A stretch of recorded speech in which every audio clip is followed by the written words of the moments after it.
Fala aí, nação São Paulina, ligada aqui no canal Soberano FC 24 horas. Eu sou o Matheus e estamos juntos novamente com mais um vídeo. E no vídeo de hoje, tudo sobre a grande vitória de virada sobre o Flamengo. Vou te contar todos os detalhes. Tem também reviravolta no mercado da bola tricolor. O que era dado praticamente como certo melou de última hora, e eu vou te contar todos os detalhes. Além disso, São Paulo bateu o martelo sobre um jogador, e tem nova atualização envolvendo Marcos Antônio no Flamengo. Venda do Rodriguinho é confirmada, valores revelados e já sabemos qual será o destino do dinheiro que entrou no caixa do clube. O São Paulo segue ativo no mercado. Julián Palacios manifesta o desejo de vestir a camisa tricolor, e o clube acompanha de perto a situação do jogador. Tudo isso e muito mais a partir de agora. Fica comigo até o final, não sai daí. Deixa o like que fortalece demais o canal, se inscreve se ainda não for inscrito e ativa o sininho para não perder nenhum vídeo novo. Vitória gigante e necessária do São Paulo Futebol Clube. Um 2-1 de virada sobre o Flamengo que talvez não tenha sido tecnicamente brilhante, mas foi com a cara do São Paulo. Um jogo de entrega, de competição, de resposta emocional. Um resultado que vale mais pelo que representa do que pelo placar em si. Alívio. O segundo tempo foi vibrante, e se tem um símbolo dessa vitória, esse símbolo atende pelo nome de Enzo Dias. Brigou por cada bola, ganhou disputa, empurrou o time, representou o torcedor dentro de campo. É aquele jogador que talvez não seja o mais técnico, mas entrega tudo, e isso contagia.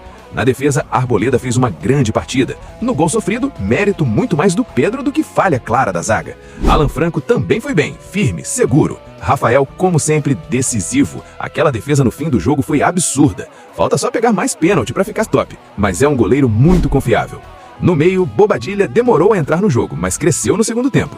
Marcos Antônio mais uma vez foi decisivo. Quando ele acorda, o São Paulo joga melhor. Ele participou da construção dos 2 gols, deu fluidez, fez o time respirar. E aí fica impossível não provocar. Se o Flamengo quiser conversar, agora custa caro, muito caro.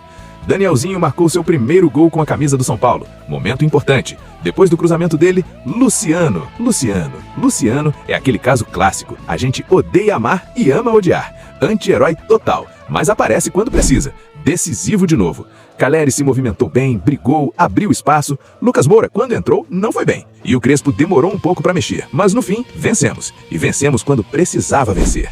E o sentimento depois do jogo não foi de título, foi de desabafo. Todo mundo com quem eu conversei falou a mesma coisa, alívio. O vestiário estava em festa, mas uma festa por verem que são capazes, que dá para competir. Uma festa de quem estava engasgado, de quem precisava provar para si mesmo que ainda dá. E aí entra uma figura importante, Rafinha. Ele viajou com o elenco, esteve no ônibus, esteve no vestiário, motivando, conversando, puxando os jogadores. Ficou claro para todo mundo que esse jogo contra o Flamengo era uma virada de chave emocional. A gente venceu o time que todo mundo diz que vai ganhar tudo, então a gente pode competir. O discurso interno não é mais de lutar contra rebaixamento. Os jogadores querem sonhar, mesmo sabendo da realidade do clube, querem se permitir acreditar. E isso muda ambiente, muda postura, muda jogo. Isso ficou muito claro também na coletiva do Crespo. O tom foi outro, mais sereno, mais focado no futebol. Nada de discurso de 45 pontos, nada de clima derrotista. E isso não é só a Vitória falando, houve conversa. O Rafinha conversou com o Crespo e isso já apareceu. Crespo entendeu que certas coisas não precisam ir para a coletiva. Internamente, ele pode estar revoltado e com razão. Atrasos, política, caos, mas publicamente precisa proteger o grupo. E dessa vez ele fez isso. Falou de jogo, falou de jogadores, falou até de mercado, mas sem polêmica. Por hora, Crespo segue respaldado. E não dá pra deixar passar o que aconteceu no jogo. Principalmente a tentativa absurda de criar um pênalti inexistente em cima do Arrascaeta. O lance foi absolutamente normal. Disputa comum de jogo, contato mínimo, daqueles que acontecem dezenas de vezes em qualquer partida. Mas por se tratar do Flamengo, a TV Globo ficou forçando a narrativa, mostrando o lance de todos os ângulos possíveis, em câmera lenta, tentando transformar algo normal em polêmica. Foi feio, muito feio, hein, seu Luiz Roberto, hein, seu Roger Flores? Para a grande maioria dos clubes, esse lance passaria batido, sem nem debate. Mas quando envolve o Flamengo, parece que sempre existe uma necessidade de inflar, de criar algo que simplesmente não existe. Não houve pênalti, não teve infração clara, não teve movimento antinatural, foi contato de jogo. Mesmo assim, a transmissão insistiu, repetiu, esticou o assunto numa puxação de saco que incomodou até quem não é São Paulino. Ficou claro o esforço para empurrar uma narrativa inexistente. O Flamengo, com o elenco que tem, precisa disso, dessa babação. Uma vergonha total isso tudo. Agora, mercado da bola. Ontem, horas antes da partida, representantes do Flamengo estavam no Morumbi e houve uma conversa direta, presencial, para tratar especificamente da situação do Marcos Antônio. Não foi algo superficial, foi um papo mais aprofundado, tentando alinhar valores, formato de negócio e, principalmente, o que cada clube espera dessa negociação. Depois desse primeiro contato, as partes voltaram a conversar novamente, ainda ontem, já com números na mesa.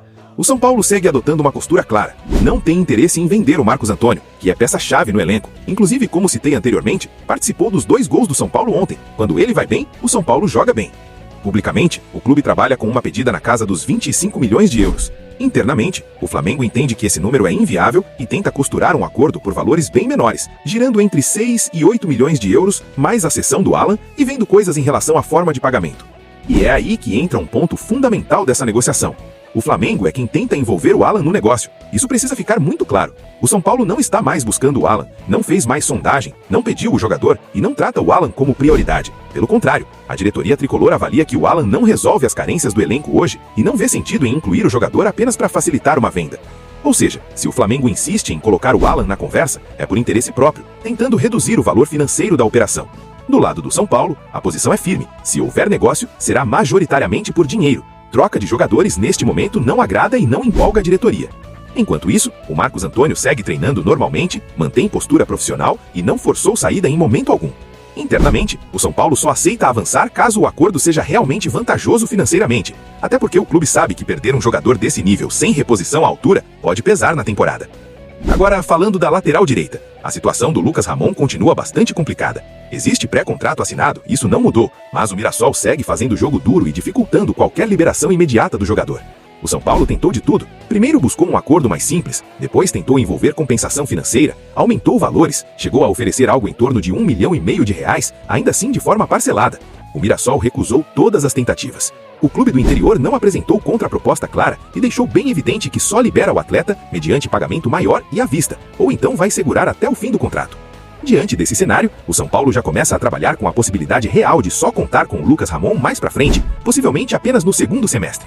A diretoria entende que o Mirassol não vai ceder facilmente e insistir agora pode virar um desgaste desnecessário. Por isso, internamente, o clube já se movimenta. Um reflexo claro disso foi a subida do Igor Felisberto, que já está treinando com o elenco profissional. O São Paulo entende que no curto prazo vai precisar buscar soluções dentro de casa, porque a lateral direita virou uma dor de cabeça maior do que o esperado. A leitura da diretoria é simples. Enquanto o Mirassol mantiver essa postura rígida, o São Paulo vai se virar com o que tem, observar o mercado com calma e aguardar o momento certo para aí sim contar oficialmente com o Lucas Ramon quando o cenário permitir. E o São Paulo oficializou a venda do Rodriguinho. O meia agora é jogador do Bragantino, que desembolsou $3 milhões pela contratação. A diretoria detalhou toda a operação como forma de transparência. O tricolor recebeu $2,5 milhões à vista, com o restante ficando para janeiro do ano que vem.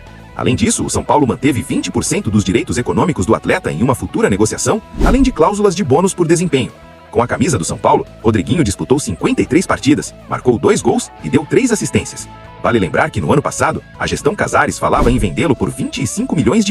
Hoje, a venda foi fechada por $3 milhões, com o dólar inclusive abaixo do euro. O dinheiro que já caiu na conta será usado para pagar salários atrasados do elenco. Pelo menos uma folha salarial deve ser quitada. Mesmo com dificuldades financeiras, o São Paulo segue no mercado. A prioridade é reforçar o setor ofensivo. O clube negocia com Kevin Zenon, tentou o Julián Fernandes, que está praticamente descartado, mas o Crespo ainda insiste, apesar do avanço do jogador com o Rosário Central sem assinatura. Enquanto isso, tem jogador querendo vir e o São Paulo segue enrolando. Julián Palacios quer vestir a camisa do São Paulo. Esse desejo já chegou à diretoria e comissão técnica, e o clube passou a monitorar a situação. Palacios tem 26 anos, pertence à União Santa Fé, tem contrato até a final da temporada, atua como meia armador e também pelos lados do campo. Seu valor de mercado gira em torno de €1 milhão. Já passou pelo Goiás e jogou muita bola, inclusive contra o próprio São Paulo. O atleta quer jogar no Morumbi. O São Paulo ainda não abriu negociação, mas acompanha de perto. O cara é bom jogador, tem qualidade técnica e ainda demonstra vontade real de vestir a camisa do tricolor. Falta a atitude da diretoria. E eu te pergunto, você traria o Julián Palacios para o São Paulo? O Corinthians não conseguiu atender às exigências financeiras do São Paulo para o empréstimo de Alisson. O valor pedido era de R$1,5 milhão, com possibilidade de pagamento parcial à vista, mas o clube de Itaquera afirmou não ter recursos no momento. A ideia do Corinthians era pagar tudo apenas em janeiro do ano que vem, o que foi recusado pelo tricolor. Durante a gravação, a informação foi confirmada. O negócio está encerrado. O Corinthians avisou que não fará o pagamento e Alisson não jogará no rival. A grande questão agora é o futuro do jogador no São Paulo, já que o próprio presidente afirmou anteriormente que Alisson não queria mais vestir a camisa tricolor. O clima ficou extremamente pesado e a tendência é de afastamento ou saída futura, caso apareça outro interessado. Deu ruim pro Judas, hein, galera? Não aprendeu nada com o episódio do Caio Paulista, vulgo Judas Paulista. E agora a gente entra num dos assuntos mais delicados que cercam o São Paulo neste momento: as investigações que seguem avançando nos bastidores do clube. O nome de Igor Gomes voltou a aparecer, dessa vez ligado a movimentações financeiras consideradas suspeitas pela Polícia Civil. De acordo com a investigação, o Meia recebeu 11 transferências bancárias que somam cerca de R$73 mil, feitas em novembro de 2023 e maio de 2025, por Michel Gazola, que à época era supervisor de futebol do São Paulo. O detalhe que chama a atenção é que parte dessas transferências ocorreu quando Igor Gomes já nem atuava mais pelo clube, o que acendeu o alerta das autoridades.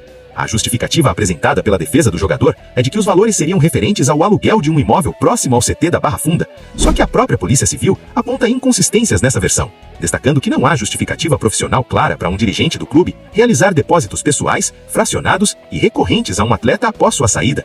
No relatório, a polícia afirma que as movimentações fogem do padrão e podem indicar pagamentos por fora, comissões veladas ou acertos irregulares.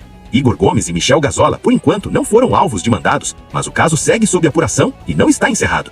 Paralelamente a isso, ganha ainda mais peso o escândalo envolvendo o caso dos camarotes do Morumbi.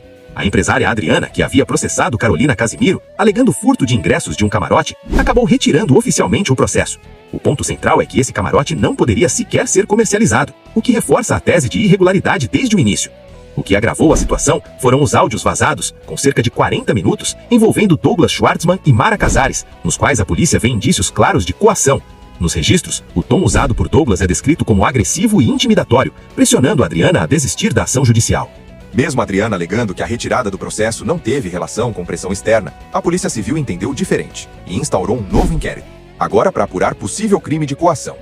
Douglas Schwartzman voltou oficialmente ao radar das autoridades e as investigações indicam que, se houver avanço nessa frente, a situação dele e de Mara Casares pode se complicar bastante. Além disso, existe ainda uma outra investigação em curso, conduzida pelo DPPC, que apura a suspeita de fraude em assinaturas para aprovação de aumento salarial de dirigentes do clube. A denúncia aponta que reuniões teriam sido simuladas e assinaturas falsificadas para validar os reajustes em 2025. Essa apuração ainda caminha mais lentamente, porque a polícia está priorizando os casos do camarote e possíveis esquemas de lavagem de dinheiro. Ou seja, não é um episódio isolado. São várias frentes de investigação abertas, envolvendo dirigentes, ex-dirigentes e pessoas ligadas à gestão do clube. O clima nos bastidores do Morumbi é de tensão, e a percepção é de que, se as investigações continuarem avançando, muita coisa ainda pode vir à tona. Bom, é isso. Obrigado por ficar comigo até aqui. Deixa o like, se inscreve no canal se não for inscrito, comenta, compartilha. Tamo junto. Forte abraço e, como sempre, vamos São Paulo!